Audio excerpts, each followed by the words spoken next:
1, 0. Ignition, liftoff, Simplify and high.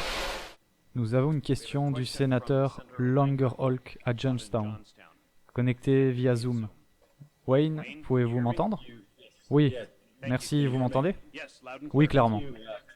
Merci sénateur. Merci sénateur Mastriano. Je remercie les témoins d'être ici. Monsieur le maire, je vous remercie pour votre témoignage. Je me suis exprimé sur le fait que nous devons permettre à cette procédure légale de se dérouler.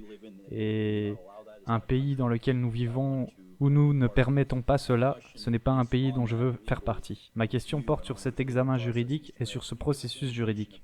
Monsieur le maire, pouvez-vous nous donner une indication du nombre de procès en cours, de leur état d'avancement dans les différentes procédures d'appel et, en second lieu, les allégations concernant les bulletins de vote par correspondance, le 1.8 contre le 2.5 qui a été reçu. Est-ce qu'il y a un procès basé là-dessus? Je vous remercie. Ici Jenna Ellis et le maire m'a demandé de répondre à cette question.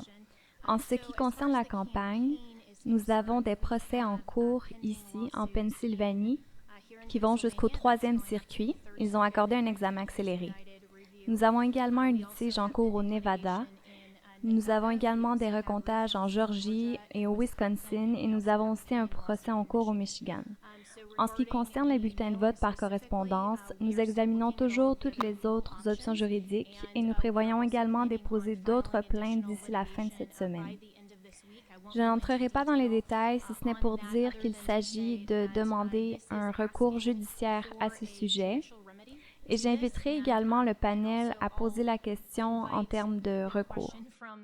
Une partie de ce que nous demandons, ou de ce que nous avons demandé au départ, était d'arrêter la certification afin que nous puissions aller au fond de ce processus.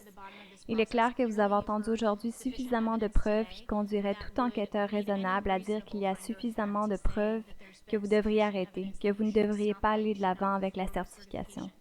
Ce que nous demandons au pouvoir judiciaire en termes de recours peut également être législatif en vertu de la Constitution et je voudrais attirer votre attention sur l'article 2, section 1.2 qui dit que chaque État désigne, selon les modalités fixées par sa législature, un certain nombre d'électeurs.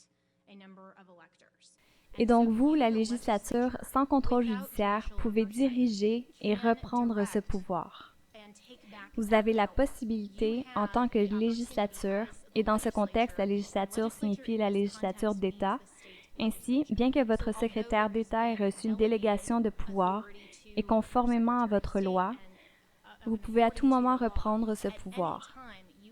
Et c'est la disposition et la protection qui sont inscrites dans la Constitution pour s'assurer que, lorsqu'il y a des cas de corruption dans un État, la législature de l'État, qui est notre représentant, à nous, le peuple, de tous ces gens merveilleux qui sont ici aujourd'hui en Pennsylvanie, et de toutes vos circonscriptions qui ont voté et qui veulent que leur voix soit entendue.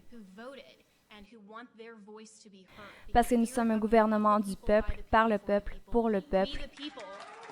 Nous devons donc nous y soumettre.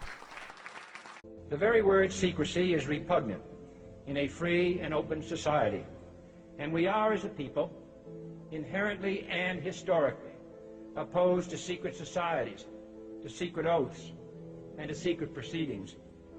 We decided long ago that the dangers of excessive and unwarranted concealment of pertinent facts far outweighed the dangers which are cited to justify it.